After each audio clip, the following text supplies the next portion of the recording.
Hello, നമ്മുടെ ഇന്നത്തെ video എന്ന് പറയുന്നത് ഒരു DIY ചീക്ക് ടിൻ്റാണ്. നല്ല ഈസി ആയിട്ട് നമുക്ക് ഉണ്ടാക്കിയെടുക്കാൻ പറ്റുന്നത്, അതുപോലെ തന്നെ നമുക്ക് നാച്ചുറൽ ആയിട്ടുള്ള ഒരു റെഡ് കളർ നമ്മുടെ ചീക്സിന് കൊടുക്കാൻ വേണ്ടി ഹെൽപ്പ് ചെയ്യുന്ന ഒരു ചീക്ക് ടിൻ്റാണ്. അപ്പോൾ ഇതെങ്ങനെ ഉണ്ടാക്കുന്നതെന്ന് നമുക്ക് നോക്കാം. അപ്പോൾ അത് മിക്സ് ചെയ്യാൻ വേണ്ടിയിട്ട് ഒരു പാത്രം എടുത്തിട്ടുണ്ട്. അതിനകത്തേക്ക് ഫസ്റ്റ് നമ്മൾ ആഡ് ചെയ്ത് കൊടുക്കാൻ വേണ്ടി പോകുന്നത് ഗ്ലിസറിൻ അതുപോലെ തന്നെ റോസ് വാട്ടറിൻ്റെ ഒരു മിക്സാണ്. നിങ്ങൾക്കിത് സെപ്പറേറ്റ് ആയിട്ടുള്ളതെങ്കിൽ സെപ്പറേറ്റ് ആയിട്ട് ആഡ് ചെയ്യാം. അപ്പോൾ ഞാനത് രണ്ടും കൂടെ ഈക്വൽ എമൗണ്ട്, അതായത് ഇപ്പോൾ 2 ടീസ്പൂൺ ഗ്ലിസറിൻ ആണെങ്കിൽ 2 ടീസ്പൂൺ റോസ് വാട്ടർ ആ ഒരു രീതിയിൽ എടുക്കുക. അത് നമ്മൾ ആഡ് ചെയ്ത് കൊടുക്കുക. ഇപ്പോൾ നിങ്ങൾക്ക് കുറച്ച് ഉണ്ടാക്കിയാൽ മതിയെങ്കിൽ 1 ടീസ്പൂൺ വെച്ചിട്ട് എടുത്തിട്ട് ആഡ് ചെയ്താൽ മതി. ഞാനിത് ഓൾറെഡി മിക്സ് ആക്കി വെച്ചിട്ടുള്ളതാണ്. അപ്പോൾ അതുകൊണ്ട് അത് അങ്ങനെ തന്നെ കുറച്ച് ഒഴിച്ച് കൊടുക്കുന്നുണ്ട്. അപ്പോൾ അടുത്തത് നമ്മൾ ആഡ് ചെയ്ത് കൊടുക്കാനായിട്ട് പോണത് റെഡ് ഫുഡ് കളറാണ്. അപ്പോൾ നമുക്ക് എത്രയാണോ കളർ വേണ്ടത്, അതായത് നമ്മളിപ്പോൾ എടുക്കുന്ന ആ ഒരു റോസ് വാട്ടർ അതുപോലെ തന്നെ ഗ്ലിസറിനനുസരിച്ചിട്ടുള്ള ആ ഒരു കളർ നമ്മൾ ആഡ് ചെയ്തിട്ട് നന്നായിട്ട് മിക്സ് ചെയ്തെടുക്കുക. അതിനുശേഷം നമ്മൾ ആഡ് ചെയ്ത് കൊടുക്കാനായിട്ട് പോണത് അലോവേര ജെല്ലാണ്. അപ്പോൾ കുറച്ച് അലോവേര ജെൽ എടുത്തിട്ട് നന്നായിട്ട് തന്നെ അതിനകത്ത് മിക്സ് ആക്കി എടുക്കുക. മിക്സ് ആവാൻ വേണ്ടി കുറച്ച് കഷ്ടപ്പാടുണ്ടാവും, പക്ഷേ നന്നായിട്ട് അത് മിക്സ് ആക്കി എടുക്കും, നല്ലൊരു കൺസിസ്റ്റൻസിയിൽ നമുക്ക് കിട്ടും.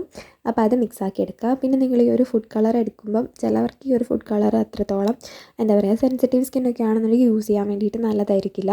അപ്പോൾ നിങ്ങൾക്ക് ഫുഡ് കളർ ഉണ്ടെങ്കിൽ ഫുഡ് കളർ ആഡ് ചെയ്യുക. അതല്ലാന്നുണ്ടെങ്കിൽ നിങ്ങൾക്ക് ഇപ്പോൾ എന്തെങ്കിലും ലിപ്സ്റ്റിക്കോ അല്ലെങ്കിൽ ഐ ഷാഡോ ഒക്കെ ഈ ഒരു റെഡ് ഷെയ്ഡിലുണ്ടെന്നുണ്ടെങ്കിൽ അത് ആഡ് ചെയ്താലും മതി. അപ്പോൾ ആ ഒരു രീതിയിൽ നിങ്ങൾ മിക്സ് ചെയ്തെടുക്കുക. അതിനുശേഷം അലോവേര നന്നായിട്ടൊന്ന് മിക്സ് ചെയ്ത് കൊടുക്കുക. ഇനിയിപ്പോൾ ഞാൻ ജസ്റ്റ് ഇതൊരു ബോട്ടിലേക്ക് ആക്കിയിട്ട് നന്നായിട്ട് ഷേക്ക് ചെയ്താലും ഈ ഒരു അലോവേര ജെല്ല് നന്നായിട്ട് മിക്സ് ആക്കി കിട്ടും. അതല്ലാന്നുണ്ടെങ്കിൽ നിങ്ങൾക്ക് സ്പൂൺ വെച്ചിട്ട് നന്നായിട്ട് ഈ ഒരു അലോവേര ജെല്ല് മിക്സ് ആക്കിയിട്ട് നല്ലൊരു കൺസിസ്റ്റൻസിയിലേക്ക് ആക്കുക. അപ്പോൾ ഞാനിതൊരു ബോട്ടിലേക്ക് മാറ്റാൻ വേണ്ടി പോവുകയാണ്. അപ്പോൾ ഞാനിപ്പോൾ എടുത്തിട്ടുള്ളത് പഴയ ഒരു സിറത്തിൻ്റെ ബോട്ടിലാണ് എടുത്തിട്ടുള്ളത്. അതാകുമ്പോൾ നമുക്ക് ആ ഒരു ഡ്രോപ്പർ യൂസ് ചെയ്തിട്ട് ഈസി ആയിട്ട് അതിന് അപ്ലൈ ചെയ്ത് കൊടുക്കാൻ വേണ്ടി പറ്റും.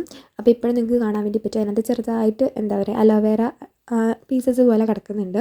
അപ്പോൾ അത് ജസ്റ്റ് ഒന്ന് നന്നായിട്ട് ഷേക്ക് ചെയ്ത് കുറച്ച് നേരം ഒന്ന് മിക്സ് ആക്കി കഴിഞ്ഞാൽ നന്നായിട്ട് തന്നെ അത് ബ്ലെൻഡായി കിട്ടും. കാരണം നമ്മൾ വെള്ളത്തിലേക്ക് ആഡ് ചെയ്യുമ്പോൾ അത് അത്രത്തോളം മിക്സായി പെട്ടെന്ന് മിക്സ് ആയിട്ട് വരില്ല. അപ്പോൾ ആ ഒരു ഇതിൽ ഷേക്ക് ചെയ്ത് കഴിഞ്ഞാൽ നന്നായിട്ട് തന്നെ മിക്സ് ആയിട്ട് കിട്ടും. അപ്പോൾ ഈ ഒരു സംഭവം നന്നായിട്ട് നമ്മുടെ സ്കിന്നിലേക്ക് പെട്ടെന്ന് തന്നെ അബ്സോർബ് ആയിട്ട് ഒരു നാച്ചുറൽ ആയിട്ടുള്ള റെഡ് കളർ തരാൻ വേണ്ടി ഹെൽപ്പ് ചെയ്യും. അപ്പോൾ നമുക്കിനി ഇതെങ്ങനെ അപ്ലൈ ചെയ്യുന്നതെന്ന് നോക്കാം. അപ്പോൾ ഇതാണ് നമ്മൾ ഉണ്ടാക്കിയിട്ടുള്ള ചീക്ക് ടിൻ്റ്. നല്ലൊരു കളറിലൊക്കെ തന്നെ വന്നിട്ടുണ്ട്. നമ്മൾ പുറത്തുനിന്ന് മേടിക്കുന്ന ആ ഒരു രീതിയിലുള്ള ചീക്ക് ടിൻ്റ് പോലെ തന്നെ വന്നിട്ടുണ്ട്. പിന്നെ ഇത് വേണമെങ്കിൽ നിങ്ങൾക്ക് ലിപ്സിൽ യൂസ് ചെയ്യാം, പക്ഷേ എനിക്ക് കുറച്ചും കൂടെ നന്നായിട്ടുള്ളത് ഇത് ചീക്സിൽ അപ്ലൈ ചെയ്യുമ്പോഴാണ് കുറച്ചും കൂടെ എനിക്ക് ഇഷ്ടം. അപ്പോൾ ഈ ഒരു രീതിയിലാണ് നമ്മുടെ ചീക്ക് ടിൻ്റ് വന്നിട്ടുള്ളത്. അപ്പം 1 ഡ്രോപ്പ് അല്ലെങ്കിൽ 2 ഡ്രോപ്പ് മാത്രം നമ്മൾ അപ്ലൈ ചെയ്താൽ മതി. 1 തന്നെ ധാരാളമാണ്. അത്യാവശ്യം നന്നായിട്ട് തന്നെ കളർ കിട്ടുന്നുണ്ട്. നന്നായിട്ട് നമ്മൾ ഫേസിൽ അപ്ലൈ ചെയ്തിട്ട് കൈ വെച്ചിട്ട് നന്നായിട്ടൊന്ന് ഡാബ് ചെയ്ത് കൊടുക്കാം. അപ്പം അങ്ങനെ നല്ല നാച്ചുറൽ ആയിട്ടുള്ള ഒരു കളർ നമുക്ക് കിട്ടും. ഈസി ആയിട്ട് നമുക്ക് ബ്ലെൻഡ് ചെയ്യാൻ വേണ്ടിയിട്ടും പറ്റും കേട്ടോ.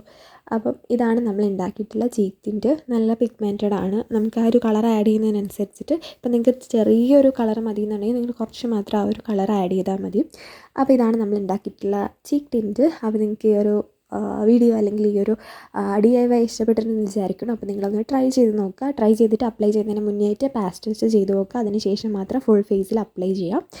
പ്രശ്നമൊന്നുമില്ല എന്ന് ഉറപ്പ് വരുത്തിയിട്ട് മാത്രം ഫേസിൽ അപ്ലൈ ചെയ്യുക. അപ്പോൾ അതാണ് നമ്മുടെ ഇന്നത്തെ വീഡിയോ. നമുക്ക് അടുത്തൊരു വീഡിയോ കാണാം.